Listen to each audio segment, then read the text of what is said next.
이렇게 노랗게 변한 바나나는 색깔만 변한 것이 아니라 성분에도 변화가 생기게 돼요.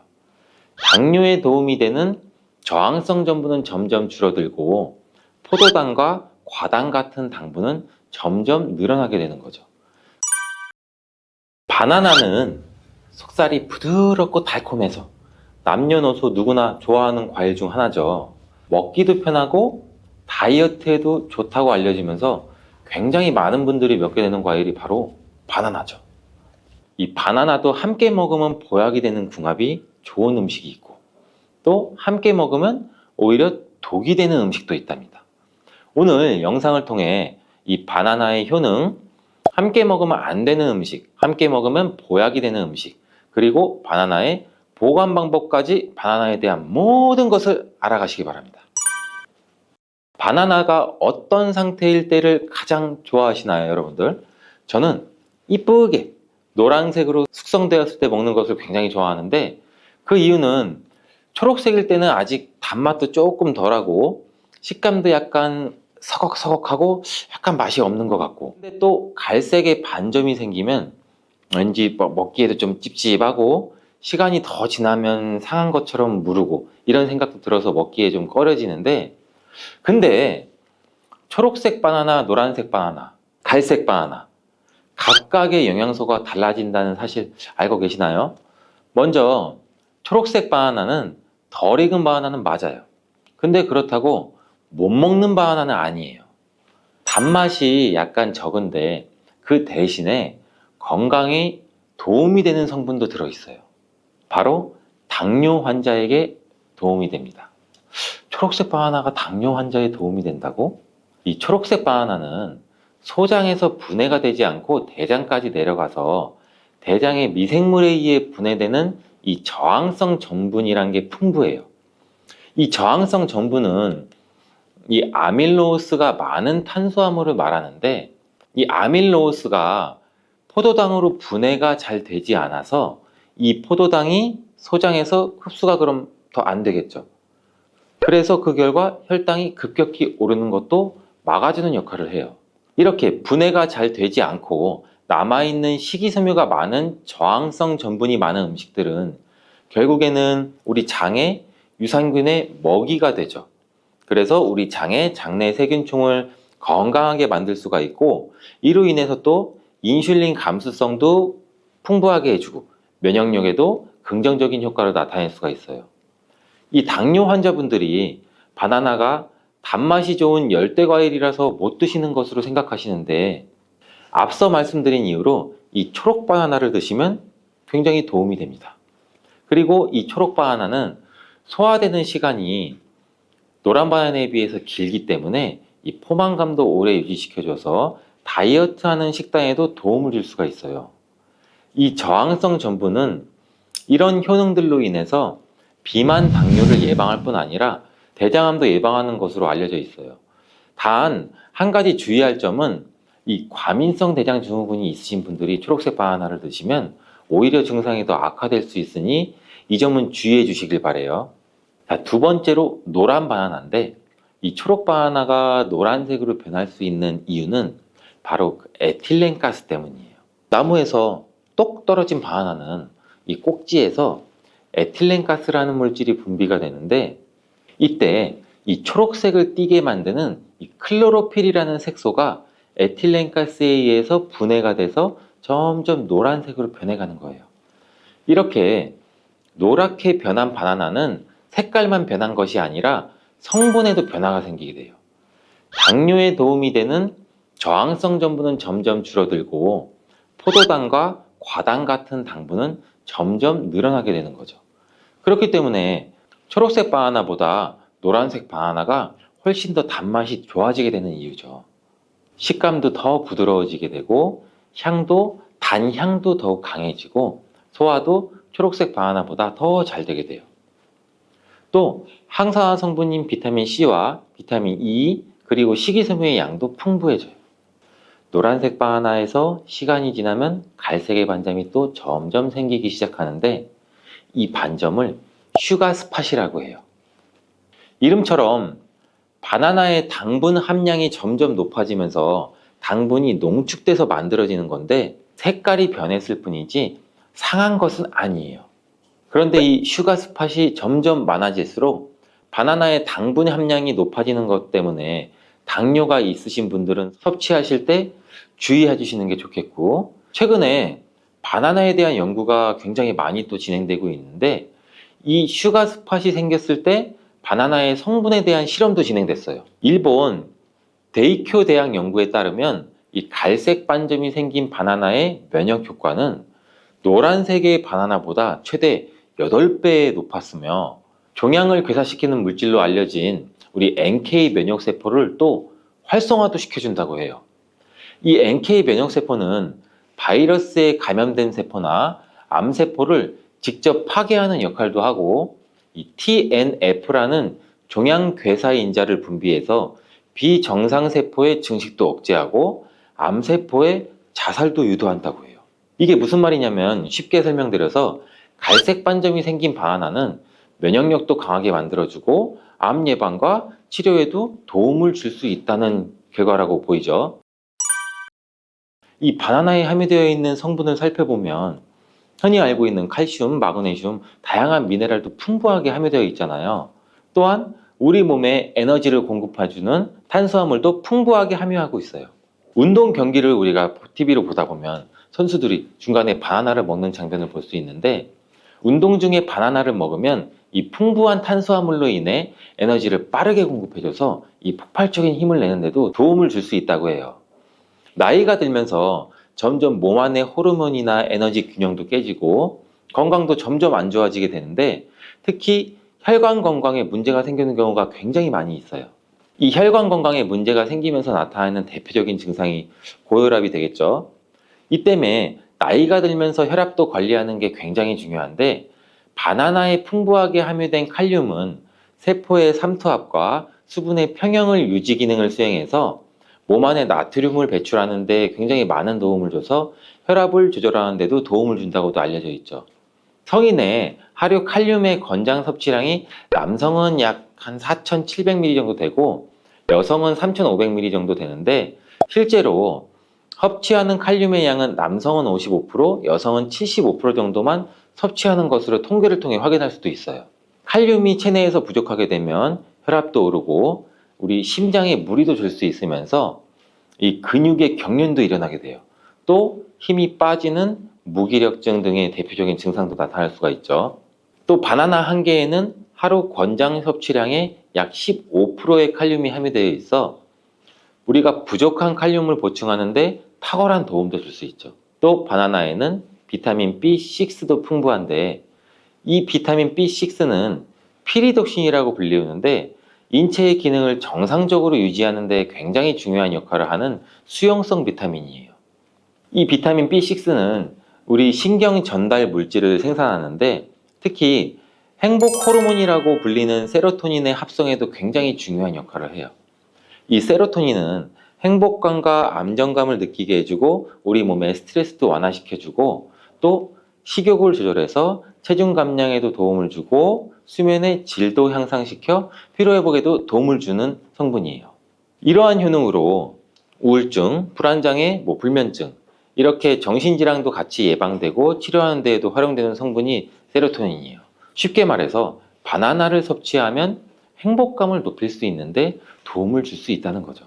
또 비타민 B6는 우리 몸의 호모시스테인 농도도 조절해줘서 이 심혈관 질환이나 뇌혈관 질환도 예방하고 단백질을 분해해서 몸에 에너지를 공급하는 데도 도움을 줘서 우리 바나나를 먹으면 힘이 나는 거예요. 이렇게 좋은 효능이 있는 바나나도 함께 먹이면 오히려 독이 되는 식품이 있는데, 그 첫 번째가 바로 우유예요. 우유? 바나나 우유? 이 그렇게 유명한 바나나 우유도 있는데 무슨 말을 하는 건지 이렇게 생각하시는 분들도 있죠. 맞아요. 우유에 풍부한 칼슘은 흡수가 잘 안 돼서 다른 미네랄 성분이 필요한데, 대표적으로 비타민 D와 마그네슘이 칼슘의 흡수를 도와주죠. 바나나의 칼륨과 함께 우리 몸속에 나트륨을 배출해주는 효능도 극대화시켜주기도 하는데, 이 우유에 풍부한 트립토판도 세로토닌의 분비도 도와줘서 바나나와 함께 행복도를 높이는데 탁월한 효능을 발휘하기도 해요. 하지만 이러한 효능도 소화를 잘 시켰을 때 이야기예요. 이 소화력이 좋은 분들한테는 이런 효능을 누릴 수 있지만 나이가 들면 들수록 소화가 잘 안 되시는 분들이 바나나와 우유를 함께 드시게 되면 이 불용성인 바나나가 위 속에 오래 남아있게 되고 바나나의 유기산과 당분이 우유의 풍부한 단백질, 칼슘과 결합해서 소화가 더 어려워지게 된다고 해요. 바나나가 우유의 결합물이 위와 장에서 과발효가 일어나고 소화기관에 무리가 주게 된다는 얘기죠. 이렇게 되면 위염이나 식도염 등 다양한 질환이 나타날 수 있고 계속되면 만성질환이 나타날 수도 있고 위 건강이 안 좋으신 분들이나 위가 약하신 분들, 소화가 잘 안 되시는 분들은 주의해서 드시라고 말씀을 드리는 거예요. 그렇다면 장 건강에 도움을 주는 바나나와 함께 먹으면 좋은 음식은 없을까요? 있습니다. 바로 오트밀이에요. 바나나에 함유한 섬유질은 대부분 불용성이기 때문에 이 장내 이물질을 흡착해서 변의 부피를 크게 하는 데는 도움을 줄 수 있어요. 이 때문에 바나나를 지속적으로 먹으면 좀 과하게 먹으면 변비에 걸리기도 하죠. 이를 방지하려면 수용성 섬유질이 필요한데 오트밀에는 이 수용성 섬유질이 50% 이상이나 함유되어 있어서 바나나와 오트밀을 함께 섭취하게 되면 섬유질의 균형이 잘 맞아서 변을 무르게 해서 배변도 원활하게 해주고 장 건강에도 도움을 줄 수 있답니다. 또한 이 콜레스테롤의 배출도 도와줘서 혈관 내의 나쁜 콜레스테롤의 수치도 낮추는 데에도 도움을 줄 수가 있고요. 바나나와 함께 독이 되는 음식 두 번째는 바로 고구마예요. 고구마는 바나나와 함께 다이어트에 도움이 되는 음식으로 함께 섭취하는 경우가 종종 있는데 이 고구마와 바나나는 복합 탄수화물이 풍부해서 포만감을 길게 유지해줘서 다이어트에 물론 도움이 될 수 있어요. 하지만 한 가지 문제가 있는데 바나나와 고구마 둘 다 칼륨 함량이 높다는 거예요. 칼륨은 과다하게 섭취하게 되면 우리 몸에 고칼륨 혈증을 일으킬 수도 있고 이로 인해서 무력감이나 피로감, 메스꺼움, 구토, 호흡곤란 이런 증상도 올 수가 있으며 심한 경우 저혈압이나 부정맥, 근육마비나 심장마비 이런 심각한 부작용도 나타날 수가 있는데 소량 섭취하면 큰 문제가 되지 않지만 과량 섭취 시 신장이 약하신 분들 또 몸에서 칼륨 배출이 원활하지 않기 때문에 고구마와 바나나를 지속적으로 과다하게 함께 드시게 되면 신장도 망가뜨릴 수가 있어서 이런 점을 주의하면 좋다고 말씀드리는 거예요. 바나나와 함께 먹으면 보약이 되는 음식은 오트밀에 이어서 파인애플이 있어요. 이 바나나와 파인애플에는 브로멜라인이라는 효소가 풍부한데 이 효소는 운동 후에 생기는 근육의 염증을 빠르게 회복시키고 또한 근육의 피로 회복에도 도움을 주는 것으로 알려져 있어요.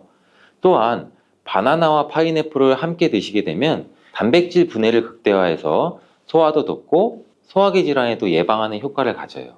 바나나와 함께 먹으면 보약이 되는 음식 이 세 번째는 바로 카카오예요. 바나나는 이 도파민이라는 신경을 자극하는 물질이 많이 함유가 되어 있는데 카카오에는 이 도파민 생성의 원료가 되는 아미노산이 풍부해서 카카오와 바나나를 함께 드시면 이 행복도를 높이는 효능이 극대화가 될 수가 있어요. 카카오에는 폴리페놀과 이 플라보노이드 등의 항산화 물질이 풍부해서 우리 몸의 활성산소도 제거해주고 세포의 노화도 방지해줘요. 바나나에도 항산화 물질인 베타카로틴과 비타민 C가 풍부해서 카카오와 바나나를 함께 드시면 항산화 효과도 같이 높일 수가 있는 거죠. 바나나와 함께 먹으면 보약이 되는 음식 이 네 번째는 바로 견과류예요. 바나나와 견과류를 함께 드시면 이 세로토닌의 분비가 촉진이 돼서 마음을 차분하게 하고 숙면을 취하는 데도 도움이 돼요. 또한 바나나의 풍부한 마그네슘은 근육의 이완을 돕고 견과류의 트리토판을 세로토닌으로 바꿔주는 성분인 이 비타민 B6가 바나나에 풍부해서 견과류와 바나나를 함께 드시면 불면증과 우울증을 예방하고 개선시킬 수 있는데 도움을 줄 수 있다고 하네요. 자, 이제 그럼 바나나의 보관법을 한번 알아볼 텐데 바나나를 보관하실 때는 바나나의 꼭지 부분을 랩이나 호일로 감싸주신 상태에서 바나나 거리 같은데 걸어 두시는 게 좋아요. 그렇게 하면 바나나 꼭지에서 나오는 에틸렌 가스를 어느 정도 차단해줘서 숙성되는 것을 방지해서 조금 더 오래 보관할 수 있고, 그리고 열대 과일인 바나나는 냉장고에 보관하게 되면 냉해를 입어 바나나 색이 굉장히 빠르게 검은색으로 변하게 돼요. 바나나를 오래 보관하시려면 껍질을 벗긴 상태에서 먹기 좋은 크기로 잘라서 냉동 보관하셨다가 드시는 것도 추천을 드리겠습니다. 증상이 심해지면 장누수 증후군이라는 질병도 발병이 되고, 이런 증상이 나타나면 독소들이 혈액을 타고 돌아다니게 되고 악순환이 반복이 되는 거죠. 그래서 장이 안 좋아지면 피부에 염증도 일으킬 수가 있고, 아토피와 같은 면역력이 이제 과잉되거나 면역력의 불균형 증상을 일으킬 수 있게 되는 거죠. 이렇게 사과를 드시면 이런 증상을 예방해 장이 건강해져 피 노화를 촉진시키기도 하는데, 이러한 활성산소를 제거해 주는 게 우리가 흔히 알고 있는 항산화 영양제라고 해요. 그 항산화 영양소도 건강한 습관이 항상 나를 만든다. 건강한 삶을 원하시면 지금 바로 구독을 눌러주세요. 매일 사과 한 개를 먹으면 병원에 가지 않아도 된다는 말은 많이들 들어보셨죠? 그만큼 사과가 갖고 있는 효능이 굉장히 많은데, 사과는 그만큼 우리 몸을 건강하게 하는 많은 영양소가 들어있습니다. 사과는 꼭 아침에 먹어야 돼, 엄마가 일어나면 아침에 사과 먹고 가, 이런 거 많이 하시죠. 꼭 아침에 먹어야 된다고 하는 사람들도 많은데 그 말이 정말 사실일까요? 정답은 그렇지 않다입니다. 그 이유를 보면 사과에는 신맛, 상큼한 맛이 나죠. 바로 사과 안에는 유기산이 풍부하기 때문인데, 그래서 유기산 때문에 신맛이 나는 것이에요. 이 유기산은 우리 몸에 이로운 정도 있지만 평소에 속쓰림이 자주 있거나 위염, 식도염이 있는 분들이 아침에 공복에 사과를 먹게 되면 우리 몸의 위 점막에 심한 자극을 줄 수 있어요. 빈속에 안 그래도 속이 쓰리신 분도 많은데, 음식물이 있을 때 위 안에서 위산이 분비되고 위액이 분비돼야 중화가 되면서 우리 위도 코팅이 되고 건강한데, 음식이 없을 때 위산이 분비되면 오히려 위벽을 깎아먹게 되는 효과를 나타내거든요. 그래서 평소에 위가 약하거나 위염이 있으신 분들, 역류성 식도염이 있으신 분들, 이러신 분들 같은 경우에는 공복에 사과를 드시는 게 오히려 독이 될 수가 있습니다. 또한 마늘과 파 같은 음식은 열을 내는 음식이라고 하면, 우리 사과는 우리 몸을 차갑게 하는 과일이라서 몸이 찬 분들은 사과를 드실 때 또 주의를 하셔야 돼요. 위염 같은 증상이 있는 분들은 공복에 사과를 드시면 사과가 소화도 되지 않고 설사를 하게 될 가능성도 높고, 평소에 아랫배가 차거나 손발이 차서 수족냉증에 걸리신 분들도 많으시고 혈액순환도 안 되고, 또 생리기간 중에 있으신 여성분들도 사과를 드실 때는 주의하셔야 됩니다. 이런 분들이 사과를 드실 때는 아침에 공복보다는 아침 식사 후에 드시는 게 좋고, 사과를 보관할 때도 보통 냉장고에 보관했다가 차게 해서 꺼내 드시잖아요. 냉장고에서 꺼낸 사과를 바로 드시면 시원하고 아삭해서 맛있죠. 근데 미리 꺼내놓고 사과의 온도를 실온으로 맞춰서 드시는 것이 우리 위장 내부에도 좋습니다. 또한 사과를 익혀 드셔도 되는데 팬에 구워 드셔도 되고 익혀 드셔도 됩니다. 그렇다면 왜 아침에 먹는 사과가 보약이라는 말이 굉장히 우리가 많이 알고 있을까요? 건강하신 분들은 사과를 아침 공복에 드시면 더욱 좋은데, 그 이유는 사과에는 펙틴이라는 식이섬유가 풍부해 우리 장 운동을 활발하게 하고 장내 노폐물을 배출하는 데 도움을 줘 하루를 건강하게 시작할 수 있기 때문입니다. 한 가지 꼭 기억하셔야 할 점은 사과를 껍질째 드셔야 한다는 것입니다. 실제 연구에서는 사과의 껍질에는 안토시아닌이나 퀘르세틴, 에피카테킨 같은 이러한 식물성 폴리페놀 성분이 사과의 그 과육보다 사과 껍질에 훨씬 더 많이 함유되어 있는 것이 밝혀졌고, 또 이러한 껍질을 버리고 깎고 먹게 되면 사과의 좋은 영양소는 극히 일부만 드시게 되는 것이죠. 사과에는 펙틴 말고도 정말 다양한 영양소가 있는데, 사과에는 어떤 효능이나 영양소가 있는지 한번 알아보겠습니다. 사과는 먼저 장을 건강하게 해줘요. 요즘 프로바이오틱스, 프리바이오틱스 굉장히 많죠, 유산균. 이렇게 사과가 천연 프리바이오틱스로서 장내에 우리 몸, 장 안에 좋은 균을 많이 생기도록 해주는 작용을 해줍니다. 이렇게 장내에 좋은 균이 많이 생기게 되면 장의 환경이 좋아지는 건데, 그렇게 되면 단맛, 자극적인 맛이 강한 가공식품에 대한 식욕도 줄어들고 건강한 식품을 먹고 싶은 욕구도 늘어나게 돼요. 또 장이 건강해지면 우리 면역력이 또 좋아지고, 이렇게 다 선순환으로 이어져 가는 건데, 장에는 물론 좋은 세균, 나쁜 세균들이 굉장히 많이 존재가 해요. 근데 좋은 세균만 많아도 안 되고 나쁜 세균만 많아도 안 돼요. 좋은 세균, 나쁜 세균이 어느 정도 밸런스를 이루어져서 우리 몸의 면역력을 형성하게 되는데, 그때도 굉장히 중요한 게 프로바이오틱스, 프리바이오틱스, 우리가 흔히 많이 먹는 유산균입니다. 사과를 드시면 자연스럽게 체중도 줄어들고 다이어트하는 효과까지 누릴 수 있게 돼요. 이렇게 사과를 먹게 되면 장내에서 소화가 되면서 뷰티르산 같은 단쇄지방산이 만들어지게 되는데, 이 지방산이 우리 몸에 손상된 장벽을 회복시켜주는 역할을 해줘서 우리 장이 건강해지는 거예요. 장벽을 회복시키는 것이 중요한 이유가 우리 장벽이 손상되면 손상된 곳에 독소들이 하나하나씩 침투가 되게 되고 증상이 심해지면 장누수증후군이라는 질병도 발병이 되고 이런 증상이 나타나면 독소들이 혈액을 타고 돌아다니게 되고 악순환이 반복이 되는 거죠. 그래서 장이 안 좋아지면 피부에 염증도 일으킬 수가 있고 아토피와 같은 면역력이 이제 과잉되거나 면역력의 불균형 증상을 일으킬 수 있게 되는 거죠. 이렇게 사과를 드시면 이런 증상을 예방해 장이 건강해져 피부도 탄력 있게 밝아지게 하는 효과도 있고 사과 속의 풍부한 펙틴이 아까 장 운동도 활발하게 한다고 말씀드렸잖아요. 그렇게 되면 암을 유발할 수 있는 물질들이 장내에 오래 머물지 못하고 결국 대장암의 발병률도 서서히 줄어들게 되죠. 그리고 사과는 혈관도 깨끗하게 해주는데 혈관을 깨끗하게 해주면 뇌졸중, 고혈압, 심근경색 그런 혈관 질환도 같이 예방할 수 있게 되고 혈관에 활성산소가 많아지게 되면 혈전이 생겨 혈액순환을 방해하기도 하고 혈관세포를 손상시켜 노화를 촉진시키기도 하는데 이러한 활성산소를 제거해주는 게 우리가 흔히 알고 있는 항산화 영양제라고 해요. 그 항산화 영양소도 사과에 들어있다는 것을 알고 계시면 좋을 것 같습니다. 또한 이러한 활성산소를 제거해서 혈전이 생기는 것을 억제하는데 가장 큰 역할을 하는 게 플라보노이드 계열의 루틴이라는 성분인데 이 루틴이 사과에 굉장히 많이 들어있어요. 또한 사과에는 칼륨도 굉장히 많이 함유되어 있어서 칼륨은 혈관 내에 나트륨을 몸 밖으로 배출해주는 역할을 해요. 나트륨은 수분을 흡수하는데 칼륨이 부족하면 나트륨도 배출되지 않습니다. 이 나트륨은 혈압이 상승하며 혈관에 노폐물을 쌓이게 만드는데 사과를 섭취해서 칼륨을 공급해주면 혈압도 방지할 수 있고 노폐물을 배출시켜주는 역할도 같이 할 수 있습니다. 또한 이러한 칼륨은 혈관을 확장시키는 작용을 해서 혈액순환도 원활하게 하고 심장 박동도 안정시키고 심장의 기능도 강화하는 데 도움을 줄 수 있는 성분이에요.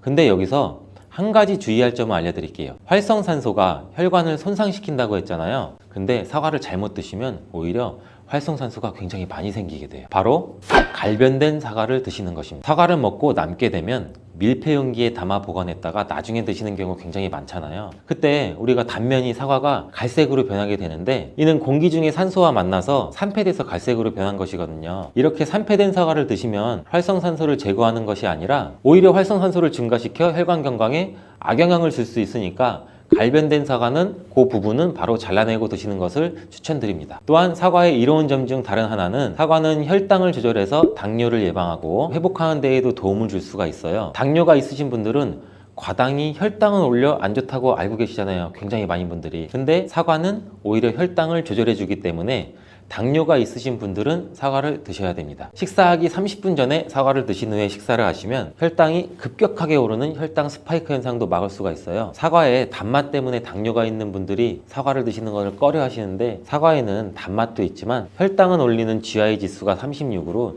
혈당 지수가 낮은 과일이에요. 근데 혈당 지수가 높은 과일이 뭔지 아세요? 수박은 다른 거에 비해서 혈당 지수가 높기 때문에 당뇨가 있으신 분들은 조금 조심해서 드시면 좋을 것 같습니다. 실제로 대학 연구팀에서 실험한 것을 발표했는데 건강한 사람을 대상으로 쌀밥만 먹은 경우랑 30분 전에 사과를 먹고 쌀밥을 드신 경우를 비교를 했을 때 혈당이 쌀밥만 먹은 경우보다 50% 정도로 떨어지는 것도 확인이 된 실험도 있어요. 당뇨가 있는 분들도 이제 안심하시고 식사 후에 드시지 말고 반드시 식사 30분 전에 꼭 사과를 드시고 식사를 하시길 바랍니다. 한 가지 주의할 점은 사과를 갈아서 사과 주스로 드시게 되면 오히려 흡수가 빨라 혈당을 올릴 수가 있으니 사과를 껍질째 씹어서 천천히 드시는 게 좋을 것 같습니다. 또한 사과의 다른 효능 중 한 가지는 기관지도 깨끗하게 청소해주는 효능도 있어요. 사과에는 양파와 마찬가지로 퀘르세틴이라는 성분이 풍부하게 함유되어 있는데 이 성분은 호흡기 점막에 생기는 염증을 가라앉히고 예방하는 효과도 있어요. 퀘르세틴 영양제도 있는데 이 퀘르세틴 영양제가 아이들 비염, 기관지염 이런 쪽을 개선시킨다고 많이들 이제 광고도 하는데 이처럼 퀘르세틴이 우리 몸에 있는 염증도 굉장히 많이 잡아주거든요. 이런 물질들이 사과 속에도 같이 함유되어 있다는 것을 기억하시기 바라겠습니다. 그리고 폐기관지에 모세혈관도 튼튼하게 만드는 걸 도와주고 천식이 있거나 기관지가 약한 분들이 미세먼지 때문에 기침이 많이 나고 목에 가래가 많이 낄 수가 있는데 이런 분들도 사과를 꾸준히 드시면 호흡기가 부드러워져 불편함도 많이 해소할 수 있게 됩니다. 한 연구에서는 매주 4개에서 5개의 사과를 먹는 가정의 자녀가 매주 1개 이하의 사과를 먹는 가정의 자녀보다 천식의 걸릴 확률이 50% 정도나 낮았다고 발표한 적도 있고 사과가 그만큼 천식과 호흡기 건강에 좋다는 것이 증명된 거죠. 이렇게 좋은 사과도 함께 먹으면 절대 안 되는 음식이 있는데 바로 궁합이 안 맞는 거예요. 그 음식을 알아볼 텐데 바로 우유, 요거트, 치즈 이런 유제품류예요. 여러분 놀라셨죠? 유제품이랑 사과를 아침에 굉장히 많은 분들이 같이 함께 드시고 계시는데 요새 샐러드 같은 것도 많이 드시면서 샐러드에 사과도 넣고 드레싱으로 요거트랑 치즈도 붓고 이러한 경우가 많은데 유제품과 사과를 함께 드시면 사과의 비타민C가 우유에 부족한 영양성분을 보충해줘서 좋은 것으로 대부분 많이 알고 계시는데 이런 내용이 전혀 틀린 것은 아니에요. 근데 소화 기능이 약하신 어르신분들이나 위염, 식도염 같은 증상이 있으신 분들은 이렇게 드시면 안 돼요. 영상 초반에도 제가 잠깐 말씀드렸듯이 이런 증상이 있는 분들은 유제품과 사과를 함께 드시면 그 증상이 더욱 악화되는데 그 이유는 사과의 유기산과 우유의 카제인이라는 성분이 만나게 되면 엉기는 현상이 일어나서 이게 덩어리가 져요. 덩어리가 져서 윗속에 들어가면 위산하고도 만나서 더 큰 덩어리가 형성되고 그러면 또 당연히 더 큰 덩어리가 형성되니까 소화가 늦어지겠죠. 소화도 힘들어져요. 이렇게 평소 소화가 잘 되고 건강한 사람이랑은 별로 상관이 없는데 그렇지 않은 분들한테는 소화불량과 대장염도 일으킬 가능성도 있고 이게 지속적으로 반복이 되면 대장암이 생길 수도 있죠. 장 건강이 중요한 이유는 이 장은 정신 건강에까지 영향을 주기 때문인데 행복 호르몬이라고 불리우는 세로토닌 많이 들어보셨죠? 이 세로토닌의 95%가 장에서 만들어지기 때문에 장이 건강해야 행복감이 또 올라갈 수 있어요. 여기서 또 하나 절대 드시면 안 되는 것이 바로 사과 씨입니다. 사과 주스를 만들어 드실 때 씨까지 함께 갈아서 드시는 경우도 굉장히 많이 있는데 이 사과 씨에는 아미그달린이라는 성분이 함유되어 있어요. 이 아미그달린이 소와 효소와 만나게 되면 이게 시아나수소라는 유독물질로 분해가 돼요. 이 시아나수소는 인체에서 유해한 독성이 굉장히 강한 물질인데 이걸 섭취하게 되면 두통이나 어지럼증, 구토, 복통 이러한 증상들이 나타날 수가 있고 심한 경우에는 이게 심장박동에도 영향을 줘서 호흡곤란, 혼수상태 이런 심각한 증상으로 나타날 수 있어요. 건강한 성인의 경우에는 사과 한 개에 들어있는 씨의 양에는 그닥 큰 영향이 없을 수가 있는데 독성에 약한 어린아이 그리고 연세가 많으신 분들한테는 이런 것도 굉장히 민감하게 반응할 수 있으니까 꼭 주의하셔야 됩니다. 사과는 유독 보여지는 것이 중요한 과일인데 흠집이 있거나 색상이 좋지 않으면 상품성이 많이 떨어져요. 근데 유독 윤기가 있거나 반짝반짝하고 빨갛고 색상이 짙은 과과는 웬만하면 피하는 게 좋아요. 간혹 유동 파라핀이라는 식품 첨가물을 사용해서 사과 위에 이렇게 이쁘게 보이게 코팅 처리를 한 사과일 수가 있는데 이 유동 파라핀을 섭취하게 되면 복통과 설사를 일으킬 수 있고 지용성 비타민의 흡수도 감소시킨다고 알려져 있어요. 요새는 이런 일이 거의 없긴 하지만 혹시나 사과가 너무 윤기가 흐르거나 만졌을 때 약간의 끈적임이 있다면 드시기 전에 살짝 의심 한번 해보시고 껍질을 깨끗하게 세척하고 드시거나 껍질을 벗기고 드시는 것이 안전하겠습니다. 사과와 함께 드시면 보약이 되는 음식도 있는데요. 바로 비트와 당근입니다. 굉장히 유명한 주스 아시죠? ABC가 바로 사과, 비트, 당근, 애플, 비트, 캐럿 이 세 가지를 갈아서 만든 주스인데 사과, 당근, 비트를 함께 드시게 되면 영양소의 흡수율이 굉장히 증가하고 서로의 시너지를 굉장히 크게 나타내요. 이 서로의 영양소를 보완해줘서 더욱 건강하게 드실 수가 있는데 또한 식이섬유가 폭발적으로 증가해서 장운동을 촉진하고 변비 예방도 탁월해져요. 그리고 사과, 당근, 비트 이 세 가지는 모두 강력한 항산화 물질이 풍부해서 체내에 있는 활성산소를 제거해서 세포의 노화도 방지해주고 몸에 활력을 불어넣어 줄 수도 있는 거예요. 함께 먹으면 보약이 되는 음식으로도 고구마도 있습니다. 이 고구마에는 베타카로틴이라는 성분이 풍부해서 항암작용과 함께 면역력도 같이 강화해 주는데 혈관 건강에도 도움을 줄 수가 있어요. 고구마를 드시면 소화가 잘 안 되는 증상도 나타날 수가 있는데 이게 왜 그러냐면 고구마 속에 함유되어 있는 아마이드라는 성분이 장에서 이상 발효를 일으켜서 가스가 차고 소화불량 증상도 같이 나타나는 건데 이때 같이 사과와 함께 드시면 사과에 함유된 펙틴이 아마이드의 이상 발효 증상을 억제해서 가스가 차는 증상을 발생하지 않도록 도와주게 돼요. 또한 이러한 사과의 효능 중 하나인 혈관을 깨끗하게 하는 것을 고구마의 베타카로틴이 도와줘서 이 효능이 극대화가 돼서 건강에 정말 좋은 음식 궁합도 될 수 있답니다. 국제의학 바이오저널의 연구에 따르면 블루베리의 이 폴리페놀 성분과 우유의 단백질의 이 친화성 때문에 블루베리와 우유를 함께 먹게 되면 블루베리의 항산화 성분이 대부분 파괴된다고 발표했어요. 그리고 우유에 함유된 칼슘은 블루베리의 이 안토시아닌 성분과 만나면 킬레이터가 된다는데, 이것은 둘이 결합해서 덩어리를 만든다는 거예요. 그러면 당연히 불용성 물질이 되겠고 침전물이 생기고 우리 몸에서 녹거나 흡수가 되지 않겠죠. 그래서 몸 밖으로 배출이 된다는 소리예요. 이 과정에서 우리 몸에 머물면서 소화되지 않기 때문에 위와 장에 굉장히 큰 부담을 줄 수가 있고, 이 때문에 블루베리와 우유를 자주 섭취하거나 위와 장이 약하신 분들이 드실 경우에는 위장에 염증도 유발할 수 있고 위장관 질환이 생길 수가 있겠죠. 특히 신체 기능이 많이 떨어져 있고 나이가 많이 드신 분들이 이렇게 지속적으로 계속 드시면 위장에 안 좋을 수 있으니 주의해서 드시길 바래요. 블루베리 주스를 만들어 드실 때는 우유 대신 오트밀이나 물을 첨가해서 드시는 게 좋겠죠. 우유가 블루베리와 맞지 않는다고 해서 요거트도 맞지 않는다는 것은 아니에요. 요거트는 발효 과정을 거쳐 단백질이 쉽게 분해되기 때문에 항산화 성분의 흡수율을 오히려 높여줘요. 요거트에 냉동 블루베리를 얹어서 먹는 것은 좋은 블루베리를 먹는 방법이 되겠습니다. 블루베리를 드실 때 주의하셔야 할 분들도 있어요. 블루베리에는 살리실산이라는 성분이 있는데 이것 때문에 알레르기 반응을 일으키는 분들이 간혹 있거든요. 블루베리는 세계 10대 건강식품에 들어갈 만큼 우리 몸을 건강하게 하는데 굉장히 큰 도움이 되는 과일이에요. 최근 10년간 소비량이 가장 많이 늘어난 과일이기도 한데, 특히 50대 이상에서 굉장히 급속도로 섭취량이 늘어나고 있대요. 이렇게 섭취량이 급속도로 올라가고 있는 이유는 블루베리가 먹기에도 편하고 건강에도 좋다고 알려지고 있기 때문인데, 냉동 블루베리의 판매량도 요새 굉장히 많이 증가되고 있다고 해요. 냉동 블루베리를 씻지 않고 그냥 드시는 분들이 또 굉장히 많아지고 있어요. 누구는 그냥 먹어도 돼, 어떤 사람은 반드시 씻어 먹어야 돼, 의견이 굉장히 분분해요. 영상을 통해서 제가 블루베리 먹는 방법과 블루베리 효능, 함께 먹으면 안 되는 음식과 함께 먹으면 좋은 음식까지 블루베리에 대한 모든 것 제가 지금 알려드릴게요.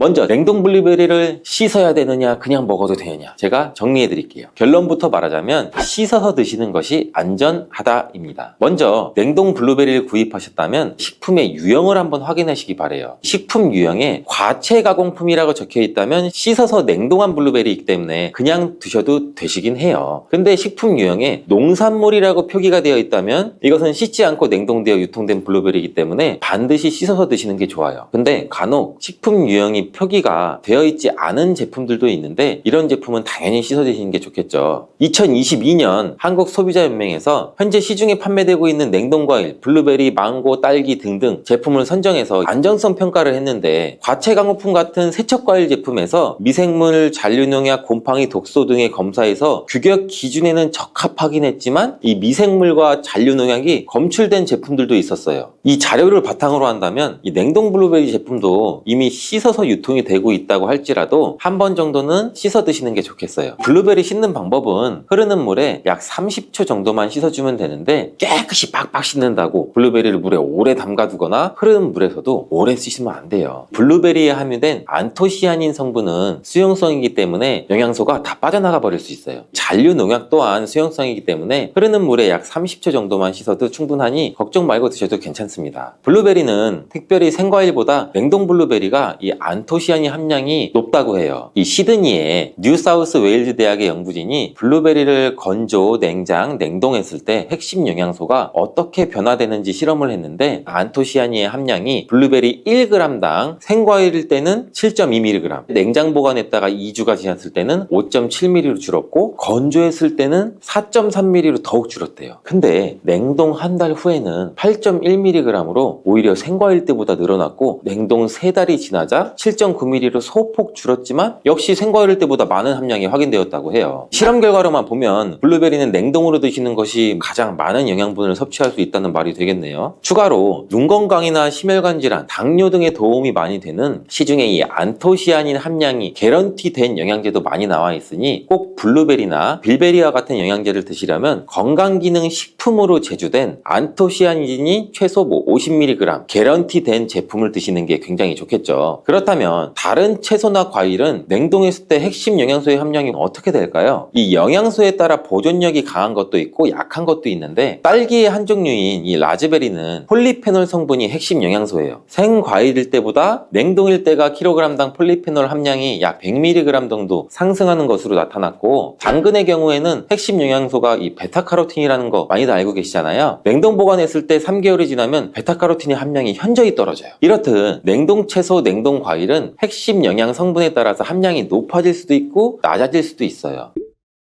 냉동 블루베리를 구입하셔서 보관할 때는 주의사항이 있어요. 판매되는 냉동 블루베리는 대량으로 포장되어 있는데 한 번에 드실 수가 없는 양으로 포장이 되어 있어요. 냉동 블루베리는 해동해서 드시게 되면 녹으면서 안토시아닌까지 함께 녹아 나오기 때문에 냉동실에서 꺼내 바로 드시는 게 가장 좋아요. 혹시나 해동이 되었다면 다시 냉동하시면 안 돼요. 해동이 되면서 미생물이 증식을 하게 되고 그 상태로 냉동을 하면 미생물까지 함께 냉동이 돼요. 그것을 드시면 당연히 복통이나 설사나 이런 걸 유발할 수가 있겠죠.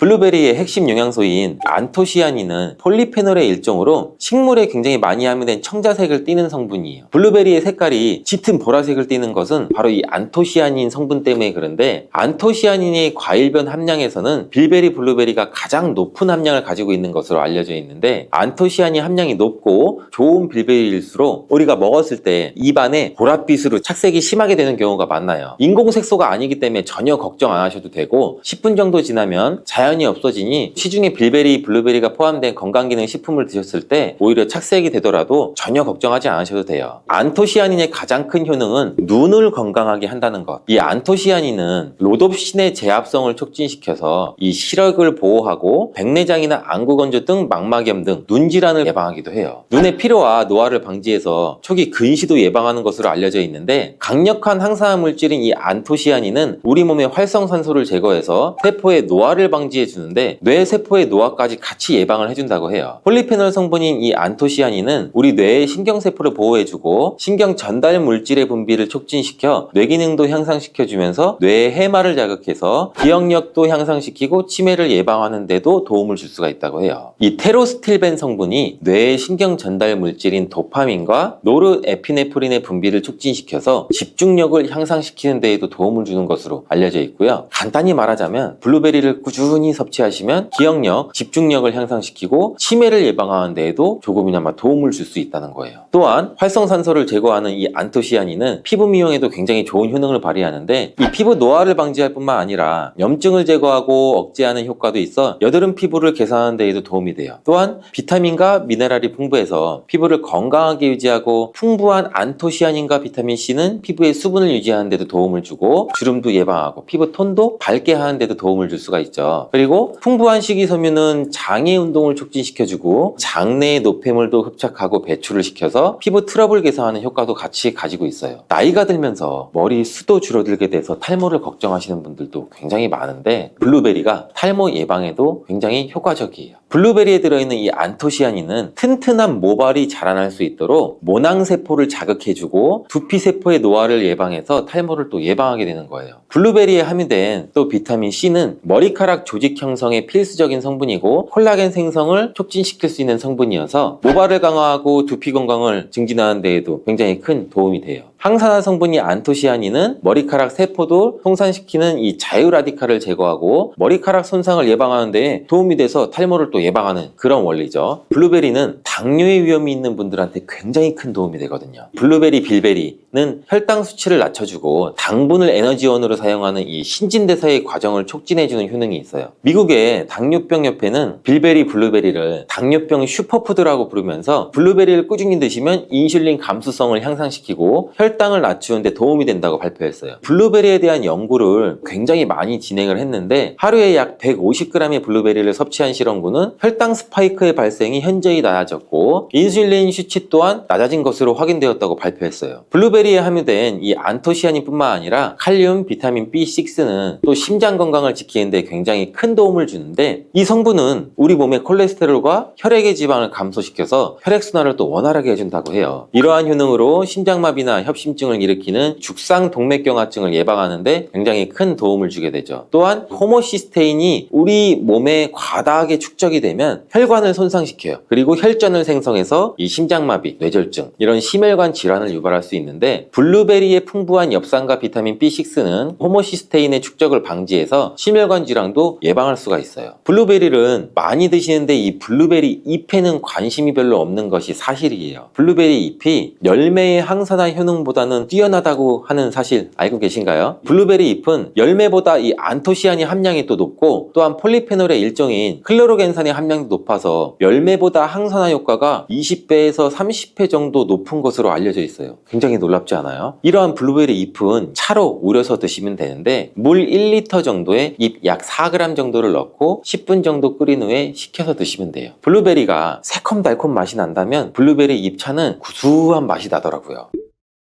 이렇게 좋은 블루베리도 함께 먹으면 안 되는 음식이 있는데 바로 우유예요. 깜짝 놀라지 않으셨나요? 보통 냉동 블루베리를 우유와 함께 믹서기에 갈아서 주스로도 쉐이크로도 많이 드시는데, 이렇게 되면 블루베리의 영양소가 파괴가 돼요. 국제의학 바이오저널의 연구에 따르면 블루베리의 이 폴리페놀 성분과 우유의 단백질의 이 친화성 때문에 블루베리와 우유를 함께 먹게 되면 블루베리의 항산화 성분이 대부분 파괴된다고 발표했어요. 그리고 우유에 함유된 칼슘은 블루베리의 이 안토시아닌 성분과 만나면 킬레이터가 된다는데, 이것은 둘이 견합해서 덩어리를 만든다는 거예요. 그러면 당연히 불용성 물질이 되겠고 침전물이 생기고 우리 몸에서 녹거나 흡수가 되지 않겠죠. 그래서 몸 밖으로 배출이 된다는 소리예요. 이 과정에서 우리 몸에 머물면서 소화되지 않기 때문에 위와 장에 굉장히 큰 부담을 줄 수가 있고, 이 때문에 블루베리와 우유를 자주 섭취하거나 위와 장이 약하신 분들이 드실 경우에는 위장에 염증도 유발할 수 있고 위장관 질환이 생길 수가 있겠죠. 특히 신체 기능이 많이 떨어져 있고 나이가 많이 드신 분들이 이렇게 지속적으로 계속 드시면 위장에 안 좋을 수 있으니 주의해서 드시길 바래요. 블루베리 주스를 만들어 드실 때는 우유 대신 오트밀이나 물을 첨가해서 드시는 게 좋겠죠. 우유가 블루베리와 맞지 않는다고 해서 요거트도 맞지 않는다는 것은 아니에요. 요거트는 발효 과정을 거쳐 단백질이 쉽게 분해되기 때문에 항산화 성분의 흡수율을 오히려 높여줘요. 요거트에 냉동 블루베리를 얹어서 먹는 것은 좋은 블루베리를 먹는 방법이 되겠습니다. 블루베리를 드실 때 주의하셔야 할 분들도 있어요. 블루베리에는 살리실산이라는 성분이 있는데 이것 때문에 알레르기 반응을 일으키는 분들이 간혹 있거든요. 블루베리를 드시면 입술이 붓거나 간지럽거나 복통과 설사의 증상이 나타난다면 즉시 블루베리 섭취를 중단하셔야 돼요. 그리고 블루베리에는 혈액을 묽게 만드는 비타민 K가 풍부하게 함유되어 있는데, 심장질환이가 뇌혈관 질환으로 이미 아스피린과 같은 혈전 용해제를 복용하시고 계신 분들이 블루베리를 과다하게 섭취하게 되면 문제가 발생할 수 있으니 적당히 드시길 바래요. 또한 사람에 따라서 블루베리가 일시적으로 혈당을 낮추는 효과도 가지고 있기 때문에 당뇨가 있는 분들이 블루베리를 과하게 섭취할 경우에는 저혈당 증세도 나타날 수 있어요. 어떤 음식이든 각자 우리 몸의 체질에 맞게 드시는 게 가장 좋겠죠. 시금치 속 철분을 토마토처럼 비타민C가 풍부한 음식과 먹으면 좋다고 해서 빈혈이나 당뇨가 있으신 분들이 함께 많이 드시는 경우도 있는데, 신장이 약하신 분들한테는 특히 좋지 않은 궁합이에요. 왜냐면 바로 시금치 속에 옥살산이라는 성분 때문인데, 옥살산이 혈액 속 칼슘과 만나게 되면 작고 뾰족한 결정 모양으로 체내에 쌓여서 결석을 만들게 되죠. 그렇게 되면 근육통과 근육 경련뿐 아니라 심하면 신장 결석까지 유발시킬 수가 있어요. 또한 시금치의 성분이 토마토의 라이코펜 흡수를 방해하는 작용도 일어날 수가 있어요. 토마토가 슈퍼푸드로 손꼽히는 이유가 바로 이 라이코펜 성분이기 때문인데요. 이 라이코펜은 강력한 항산화 물질이에요. 몸속의 산화 스트레스와 염증도 줄여주고 암을 예방하는 놀라운 성분이죠. 또 라이코펜은 폐암, 전립선암, 유방암과 결장암 등 다양한 암의 예방에 엄청난 효과가 있다고 해요. 혈관은 건강하게 해주고 동맥경화와 심혈관 질환의 예방에 탁월하죠. 하와이호주 주립대학의 연구에 따르면 토마토를 시금치와 함께 드시면 이 기적의 성분인 라이코펜 흡수율이 무려 50%나 감소가 된다고 해요. 토마토와 시금치를 함께 드시면 안 되겠죠. 토마토를 드실 때 숙성되지 않은 초록색 토마토는 주의하시길 바래요. 숙성되지 않은 덜 익은 토마토에는 솔라닌이라고 하는 독성 물질을 함유하고 있는데, 식탁위의 보약인 토마토는 세계 10대 푸드 중 하나로 영양소 폭탄인데요. 토마토에는 라이코펜을 비롯해 각종 비타민과 이 필수 영양소가 많이 들어있죠. 면역력 강화나 성인병 예방, 항암 효과, 항노화 등 다양한 효능과 연구도 진행되고 있죠. 최근에는 세계에서 가장 많이 소비되는 채소로 알려지면서 토마토의 효능에 대한 관심도 더욱 높아지고 있는데, 토마토와 함께 먹으면 안 되는 음식과 주의할 점, 그리고 토마토와 함께 드시면 보약이 되는 음식까지 토마토에 대해서 모든 걸 알려드릴게요. 철분과 비타민이 많아 요즘 들어 특히 주목받고 있는 채소가 시금치인데, 시금치는 토마토와 상극으로 함께 드시면 안 돼요. 시금치 속 철분을 토마토처럼 비타민 C가 풍부한 음식과 먹으면 좋다고 해서 빈혈이나 당뇨가 있으신 분들이 함께 많이 드시는 경우도 있는데, 신장이 약하신 분들한테는 특히 좋지 않은 궁합이에요. 왜냐면 바로 시금치 속에 옥살산이라는 성분 때문인데, 옥살산이 혈액 속 칼슘과 만나게 되면 작고 뾰족한 결정 모양으로 체내에 쌓여서 결석을 만들게 되죠. 그렇게 되면 근육통과 근육 경련뿐 아니라 심하면 신장 결석까지 유발시킬 수가 있어요. 또한 시금치의 성분이 토마토의 라이코펜 흡수를 방해하는 작용도 일어날 수가 있어요. 토마토가 슈퍼푸드로 손꼽히는 이유가 바로 이 라이코펜 성분이기 때문인데요. 이 라이코펜은 강력한 항산화 물질이에요. 몸속의 산화 스트레스와 염증도 줄여주고 암을 예방하는 놀라운 성분이죠. 또 라이코펜은 폐암, 전립선암, 유방암과 결장암 등 다양한 암의 예방에 엄청난 효과가 있다고 해요. 혈관은 건강하게 해주고 동맥경화와 심혈관 질환의 예방에 탁월하죠. 하와이호주 주립대학의 연구에 따르면 토마토를 시금치와 함께 드시면 이 기적의 성분인 라이코펜 흡수율이 무려 50%나 감소가 된다고 해요. 토마토와 시금치를 함께 드시면 안 되겠죠. 토마토를 드실 때 숙성되지 않은 초록색 토마토는 주의하시길 바래요. 숙성되지 않은 덜 익은 토마토에는 솔라닌이라고 하는 독성 물질을 함유하고 있는데, 솔라닌은 이 식물이 해충이나 질병으로부터 스스로를 보호하기 위해 생성되는 자연 방어 물질이에요. 감자에 싹에 들어있는 독성 물질이죠. 이 솔라닌을 섭취하게 되면 복통이나 구토, 현기증, 두통, 심하면 마비까지 올 수 있는 증상이 나타날 수가 있으니 주의하시길 바라고, 토마토 요리를 할 때 한 가지 주의할 점은 단맛을 좋아하시는 분들이 간혹 설탕을 첨가해 드시는데 제발 이 설탕만을 피해 주시길 바래요. 설탕은 토마토의 영양 성분을 파괴하기 때문에 건강을 위해 두신 토마토가 아무짝에도 쓸모가 없거든요. 그리고 이 설탕이 몸속에 들어오면 설탕을 분해하기 위해 비타민 B군이 사용되는데, 비타민 B는 피로도 감소시키고 뇌의 활동도 활성화시키는 데 중요한 성분이죠. 토마토에는 비타민 B가 함유되어 있는데 설탕 때문에 오히려 체내 흡수율이 감소되고 설탕으로 인해 혈관 내 혈당도 상승되게 또 안 좋은 결과를 초래할 수가 있겠죠. 기억력의 중추인 해마를 위축시켜 혈관성 치매에도 위험을 높이고, 고혈당성 당뇨병을 넘어 정말 과도하게 장기간 드시면 암까지도 발생될 가능성이 높아지게 돼서 토마토의 항산화 효과를 전혀 누릴 수가 없게 되죠. 혹시 토마토 케첩 많이 사용하시나요? 달콤상콤한 맛이 좋아 계란 후라이에도 뿌려 먹고 다양한 요리에도 사용되는 토마토 케첩도 우리 몸에 독이 된다는 사실. 실제로 케첩 한 스푼에 설탕이 약 4g 정도 들어있어요. 이는 시중에 판매되는 초콜릿에 들어있는 설탕보다 더 많은 양이에요. 이뿐 아니라 케첩의 영양 성분을 살펴보면 상과당, 소금, 합성, 착색료, 향신료 등 수많은 감미료와 식품 첨가물이 들어있어요. 케첩이 토마토를 원료로 만들어져 건강한 재료라고 알고 계신 분들도 계시겠지만, 케첩 속 토마토는 가공 과정과 첨가물들에 의해서 영양 성분이 많이 파괴되어 있고 오히려 우리 몸을 공격하는 성분들이 가득해요. 그렇다면 토마토와 함께 먹으면 보약이 되는 음식은 어떤 게 있을까요?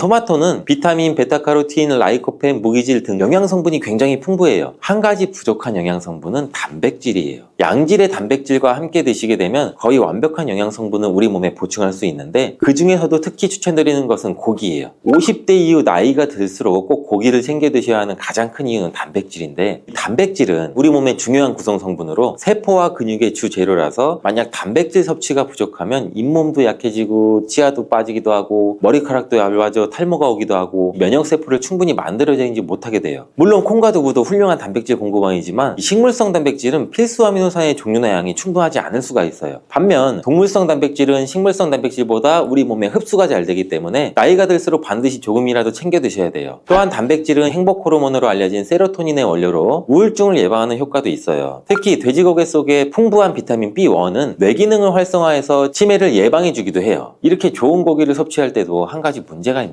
우리 몸은 약 알칼리성을 유지해야 되는데 육류는 산성식품이라는 거예요. 바로 이 토마토가 문제를 해결해 줄 수가 있죠. 토마토는 대표적인 알칼리 식품으로 산성인 육류와 함께 드시면 단백질의 소화를 도와주고 위장에 부담을 줄여줘 토마토의 풍부한 섬유질이 변비를 예방해서 위장 건강을 지켜줄 수가 있어요. 그리고 토마토는 어떻게 드시는 게 좋을까요? 바로 익혀서 드시는 거예요. 토마토를 익혀서 드시게 되면 라이코펜의 체내 흡수율이 10배 이상 올라간다고 해요. 88도의 온도로 2분간 조리를 하면 라이코펜의 흡수율이 6% 상승하고, 15분간 조리하면 17%, 30분간 조리하면 35%의 라이코펜의 흡수율이 상승하는 것으로 알려져 있어요. 이렇게 되는 이유는 토마토에 열을 가하게 되면 세포벽이 파괴되면서 라이코펜이 쉽게 용해가 되기 때문이라고 해요. 이렇게 익히게 되면 토마토의 비타민이 파괴되지 않을까? 걱정되죠? 걱정 안 하셔도 돼요. 다른 채소와는 달리 토마토는 비타민 A와 비타민 C가 풍부한데 가열할 때 오히려 19% 정도나 증가 증가하는 것으로 밝혀졌어요. 익혀 드실 때 한 가지 더 알고 계시면 좋은데 그것은 바로 기름에 조리를 하면 좋다는 거예요. 라이코펜은 지용성 영양 성분으로 기름에 조리하게 되면 체내 흡수율을 더욱 높일 수 있게 돼요. 토마토 요리를 드실 때 오메가3의 함량이 높은 올리브유와 함께 드시는 것을 추천해드려요. 올리브유 속 불포화 지방산인 올레산은 몸에 해로운 LDL 콜레스테롤을 줄여주고 산화 스트레스를 막아줘 혈관과 신장을 보호해주고 몸에 이로운 HDL 콜레스테롤의 효율도 높여줘요. 또한 올리브유의 항산화 성분인 폴리페놀이 토마토의 라이코펜과 함께 시너지 효과를 나타내어 최고의 항암 음식이 된답니다. 들기름도 참 좋은데 들기름을 조리하실 때는 주의할 점이 가열하게 되면 산패가 돼서 오히려 건강에 해로울 수 있으니 토마토를 볶을 때 마지막에 넣거나 다 볶은 후에 들기름을 곁들여서 드시기를 바라겠어요. 토마토의 라이코펜은 껍질의 함량이 과육보다 약 5배가 높기 때문에 토마토의 껍질까지 함께 드시는 것이 좋아요. 같은 중량이면 일반 토마토보다는 방울토마토가 더 좋은데 그 이유가 바로 껍질 때문이에요. 일반 토마토보다 방울토마토의 껍질이 훨씬 많기 때문인데 이때 당근과 함께 드시면 시너지 효과가 폭발하는데 토마토에는 라이코펜이 있다면 당근에는 베타카로틴이 있죠. 당근의 특성도 토마토와 비슷한데 익혀서 드실 때 영양성분의 흡수율이 올라가고 베타카로틴 역시 지용성 성분이에요. 그래서 기름과 함께 섭취할 때 체내 흡수율을 높일 수가 있어요. 그리고 주목할 것은 당근과 토마토를 합친 공복에 먹을 때 최고의 항암식품이 될 수가 있어요. 토마토 당근 주스를 만들어 드시면 공복에도 부담 없이 정말 좋은데 만드는 방법도 간단하죠. 토마토와 당근을 적당한 크기로 잘라 올리브유에 살짝 익혀서 믹서기에 넣고 물 1컵 정도 넣고 갈아서 드시면 되죠. 취향에 따라 소금을 살짝 넣으셔도 되고 이렇게 만든 당근 토마토 주스는 암 예방뿐 아니라 혈관을 건강하게 하는데도 탁월한 효능을 발휘하고 면역력 강화와 피부 미용에도 효과가 좋아요. 토마토는 소금과 잘 어울리는데 토마토에는 콜라겐 생성이 필수적이고 암과 싸워주는 비타민 C가 매우 풍부한데 소금과 함께 드시면 비타민 C와 라이코펜의 흡수율도 높아져요. 문제는 토마토의 비타민 C는 공기 중에 산소와 만나면 쉽게 산화가 돼요. 이때 토마토를 자른 단면에 소금을 살짝 뿌려주시면 토마토에 얇은 막을 씌워줄 수 있거든요. 비타민 C의 산화를 억제해주는 데 도움을 줄 수가 있어요. 소금이